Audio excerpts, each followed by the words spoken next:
liyazdadu imanan ma'a imanihim. Walillahi jununus samawati wal ardh wa kana Allahu aliman hakima. Asyhadu an la ilaha illallah wahdahu la syarika lah wa asyhadu anna Muhammadan abduhu wa rasuluh la nabiyya ba'dah. Allahumma shalli wa sallim wa barik ala sayyidina Muhammadin wa ala alihi wa sahbihi ajmain. Rabbi a'udzu bika min hamazati syayatin wa a'udzu bika rabbi an yahdurun. Segala puji bagi Allah Subhanahu wa taala atas segala nikmat dan karunia yang Allah berikan kepada kita semua, sehingga pada kesempatan pagi hari ini kita sama-sama dapat bangun untuk mendekatkan diri kepada Allah Subhanahu wa taala. Mudah-mudahan apa yang kita laksanakan ini menjadi catatan amal soleh kita, amalan kebaikan kita yang akan menolong kita pada satu masa, yaitu ketika kita berada di alam lain, yaitu alam baqa. Amin. Salawat dan salam senantiasa tercurahkan kepada uswatun hasanah kita, Nabi Muhammad SAW, pada keluarga, sahabat, dan umatnya yang taat dan istiqomah di dalam menjalankan ajarannya, meninggalkan larangan-larangannya. Yang sama-sama kita hormati Kepala SMP IT Nurul Rahman, Bapak Ahmad Basari MPDI, dan yang sama-sama kita hormati Wakil Kepala SMP IT Nurul Rahman, Bapak Haji Ahmad Paujan LC, dan segenap Dewan Guru, karyawan, siswa-siswi SMP IT Nurul Rahman dari kelas 7 sampai dengan kelas 9 insya Allah. Bersyukur kita pada kesempatan ini Allah masih memberikan kita nikmat panjang umur, nikmat sehat walafiat, nikmat iman dan Islam dan takwa kepada Allah Subhanahu wa taala, dan tentu berbagai macam nikmat lainnya yang tiada terhingga, yang kalau kita ingin menghitungnya kita tidak akan pernah bisa, karena jumlahnya terlalu banyak untuk kita rinci satu persatu. Maka tidak ada kata lain selain bersyukur kepada Allah Subhanahu wa taala atas segala nikmat yang Allah berikan. Anak-anakku sekalian, dalam kesempatan ini Bapak ingin mengingatkan diri Bapak sendiri, juga keluarga, dan juga tentunya kalian yang hadir pada kesempatan hari ini. Dalam sebuah hadis dikatakan, Iktanim khamsan qabla khamsin. Bapak rasa hadis ini sering kalian dengar ya. Manfaatkan 5 perkara sebelum 5 perkara. Yang pertama, syababaka qabla haramika. Waktu mudamu sebelum datang waktu tuamu. Mungkin ada di antara kita ya, di antara anak-anak muda berpikiran kalau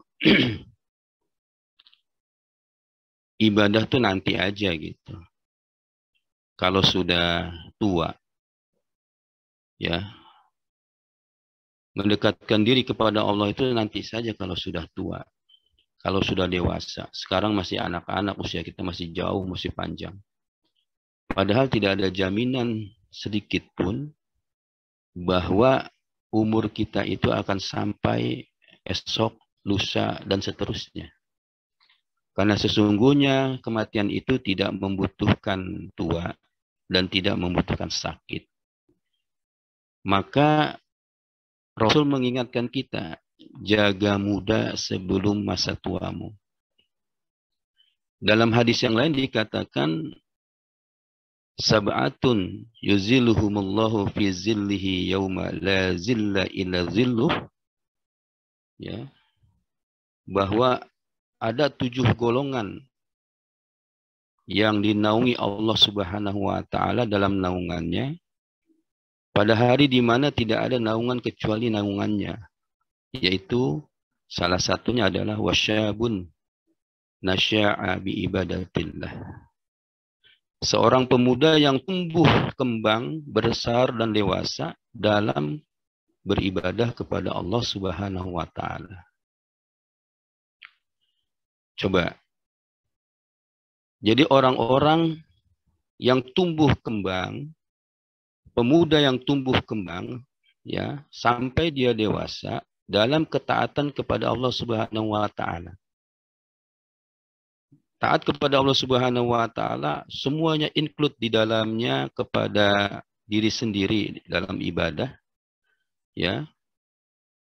Baik sholat, puasa dan sebagainya, dan juga dalam amar ma'ruf dengan kedua orang tua.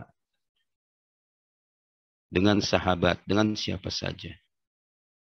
Jadi pemuda semacam ini yang akan mendapatkan naungan Allah Subhanahu wa taala ketika tidak ada naungan selain daripada naungannya.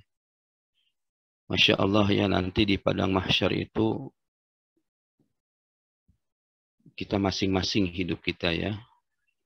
Bahkan dengan orang tua kita sendiri, fa idza za'atis sakhah yauma yafirul mar'u min akhihi wa ummihi wa abihi wa sahibatihi wa banihi. Pada hari itu kita semua sibuk ya dengan urusan kita masing-masing. Ketika ditiupkan sangkakala yang kedua, saudara lari dari saudaranya, dari ayah ibunya ya, dari teman kerabatnya. Semua sibuk dengan urusan kita masing-masing. Nah, jadi untuk melakukan ketaatan kepada Allah Subhanahu wa taala, jangan pernah berpikir nanti. Karena kita masih muda, masih 12 tahun, 13 tahun, 14 tahun. Di bawah 15 tahun. Karena memang tidak ada jaminan dari Allah Subhanahu wa taala, ya anak-anak sekalian ya.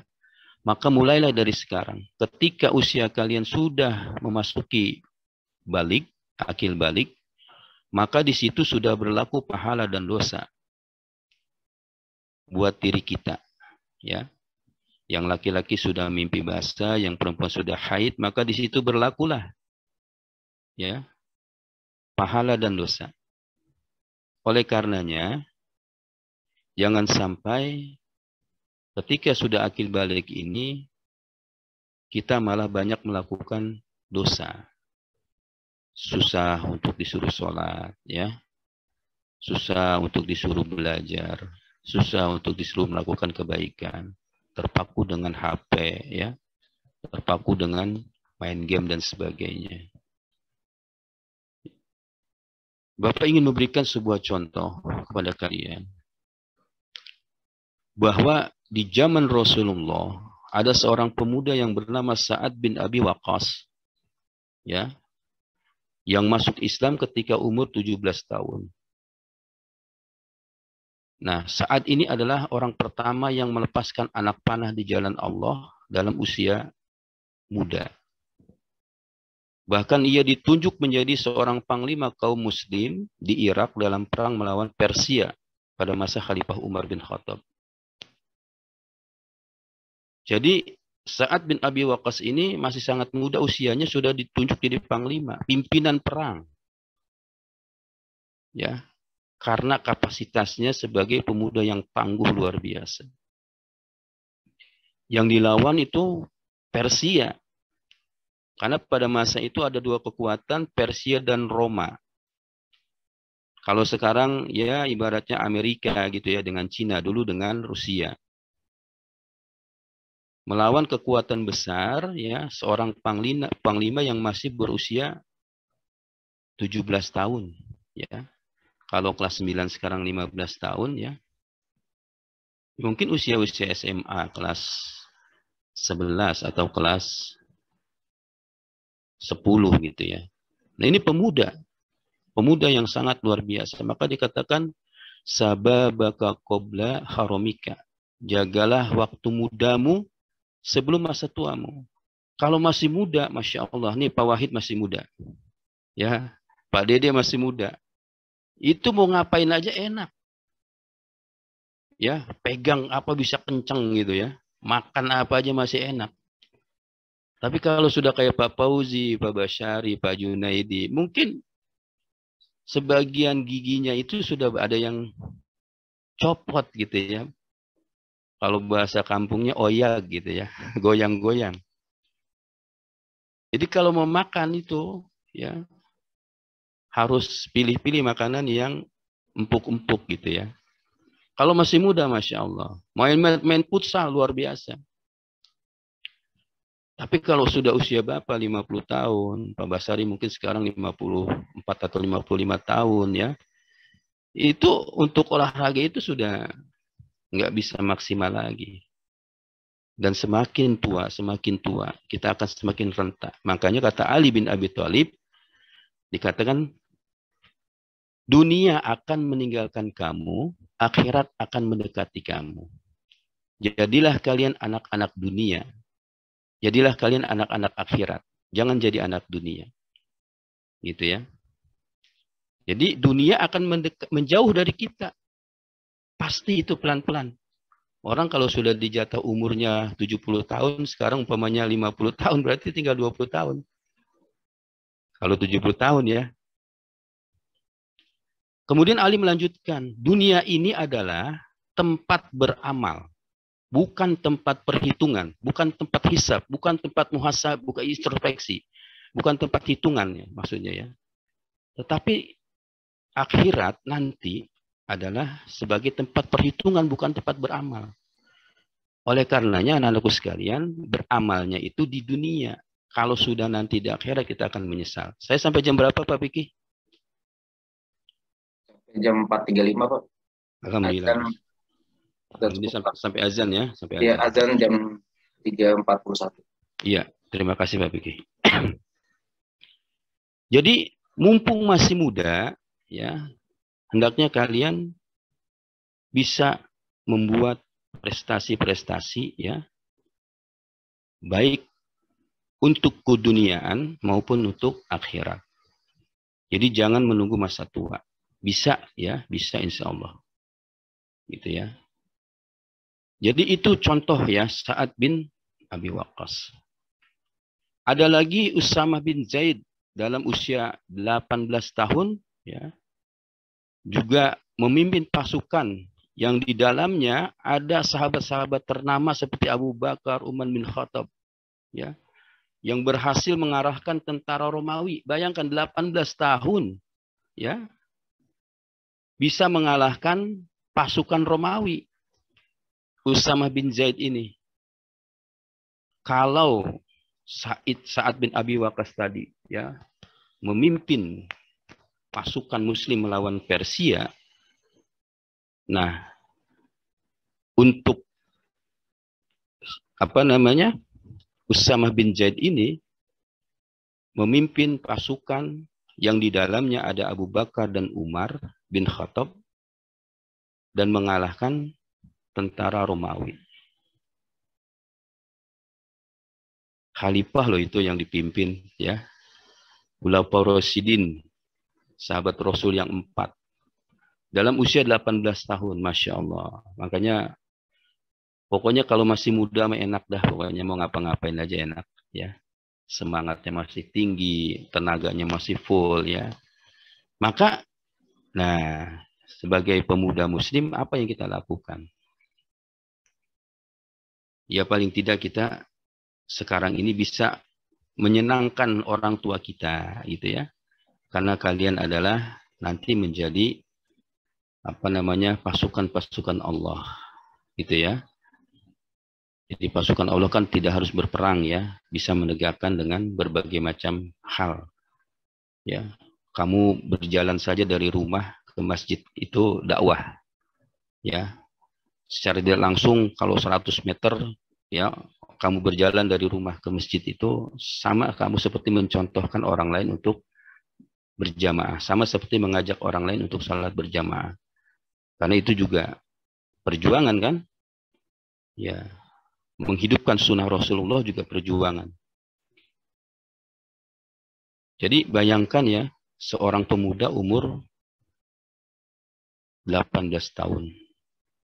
Kemudian ada lagi Zaid bin Thabit ya, yang masuk Islam pada usia 11 tahun.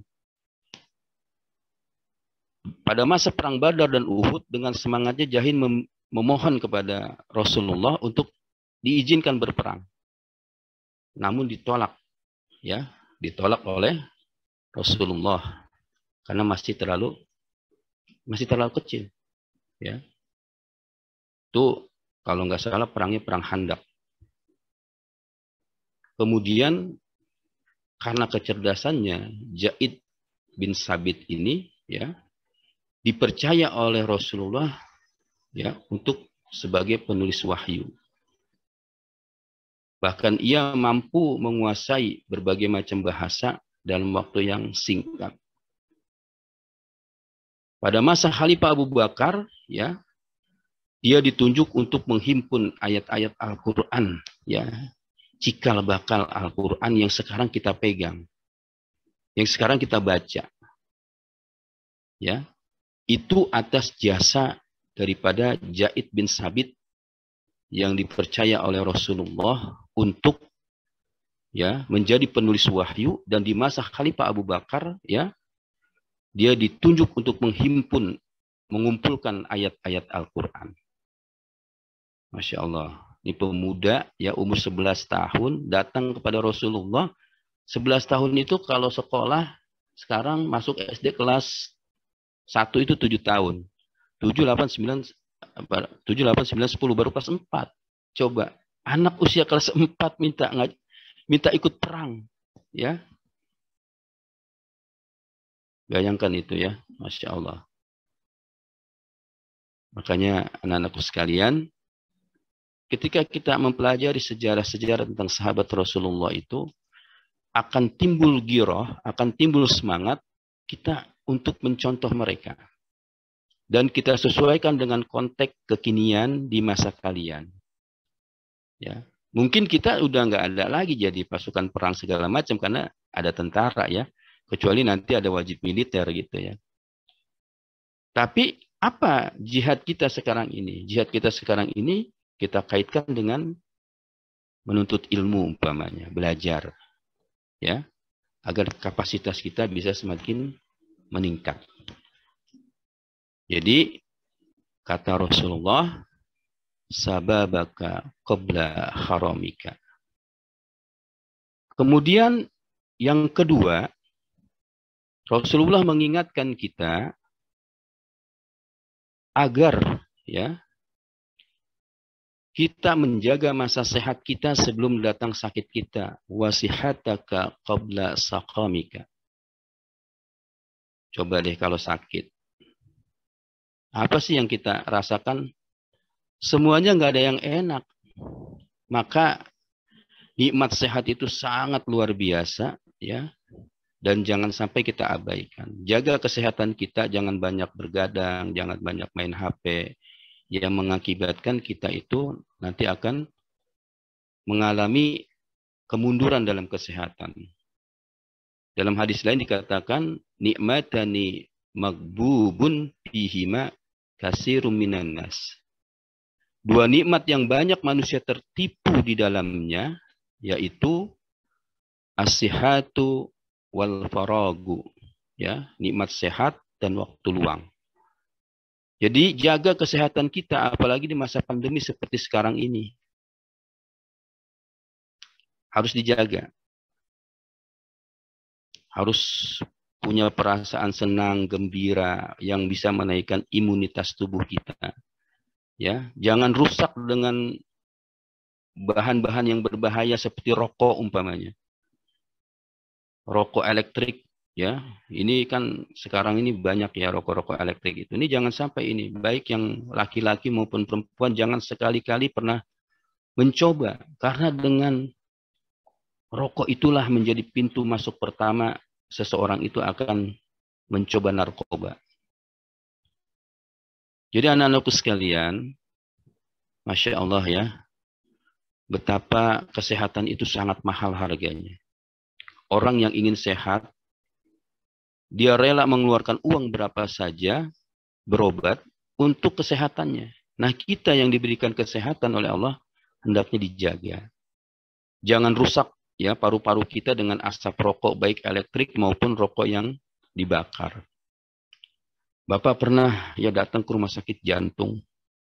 Di depannya itu ada gambar besar poster yang bertuliskan anatomi tubuh manusia. Di situ ada gambar tentang bahaya merokok. Ternyata bahaya merokok itu ada 4.500 macam jenis yang ditimbulkan dari rokok, dari ujung rambut sampai ujung kaki. Serem kan ngelihatnya ya. Cuman memang rokok itu tidak seperti orang makan cabai atau sambal langsung pedas. Ya, dia berproses ya. Makanya orang yang merokok itu ya bisa dilihat bagian dalamnya itu ya kalau di ronsen gitu ya kuning-kuning. Kayak ada nikotinnya gitu. Nah, makanya jangan pernah sekali-kali kalian mencoba. Ya, tanamkan dari diri kalian merokok itu tidak keren. Merokok itu norak, ya. Tidak merokok itu yang keren, tidak merokok itu yang yang gaul, ya. Jadi kalau ada yang mempengaruhi kamu untuk merokok, ya, tinggalkan, ya. Teman semacam itu tidak baik buat kita. Gitu. Pak, kalau bapak saya merokok gimana, Pak? Ya, butuh waktu untuk kamu bisa mengingatkannya, gitu ya. Innal mubazirina kanu ikhwanasy syayatin. Sesungguhnya mubazir itu saudaranya setan. Jadi merokok itu mubazir karena dia merusak kesehatan kita dan merusak keuangan kita. Daripada kita belikan rokok umpamanya 25.000 satu bungkus, lebih baik kita berikan yang lain yang bisa manfaat. Makanan-makanan sehat, buah-buah sehat, gitu ya. Masih ada waktu sebentar ya. Jadi jaga kesehatan kita. Rasulullah mengingatkan kita, jaga mudamu sebelum sakitmu dan jaga sehatmu sebelum sakitmu ya, jaga mudamu sebelum tuamu. Kemudian waginaka qabla fakrika. Masa kayamu sebelum masa fakir. Kaya itu bisa juga diartikan kaya ilmu ya. Kaya hati, ya, dan sebagainya. Nanti kalau sudah betul-betul kamu dewasa, ya, dan kemudian punya harta, ya, infakkan harta kita di jalan Allah sebelum datang kematian. Wa anfiqu mimma razaqnakum min qabli ayati ahdakumul maut. Dan belanjakanlah sebagian dari apa yang telah kami berikan kepadamu sebelum datang kematian, ya, di antara kamu. Fayaqula Rabbi laula akhartani ila ajalin qarib. Jangan sampai kita mengatakan, ya Rabb, mengapa engkau tidak menangguhkan kematianku sampai waktu yang dekat. Kalau udah mau mati, ya baru deh tuh orang-orang yang punya uang, yang punya harta, nyesel, bilang sama Allah, ya Allah kenapa engkau nggak tangguhkan aku ingin berinfak gitu ya. Nah itu bisa dilatih dari sekarang anak-anakku sekalian. Kamu latih, ya, minimal sehari umpamanya 2.000 atau 1.000 mampu kalian lakukan. Silakan. Biasakan dari semenjak kecil. Jangan menjadi orang yang kikir, jangan menjadi orang yang pelit. Ya. Jadi biasakan. Nah, ini sudah berkumandang suara azan, ya. Subuh kita cukupkan sampai di sini. Pak Piki dan semua yang hadir, saya mohon maaf apabila ada kekurangan-kekurangan. Wallahu muwaffiq ila aqwamit thoriq. Wassalamualaikum warahmatullahi wabarakatuh. Waalaikumsalam warahmatullahi wabarakatuh.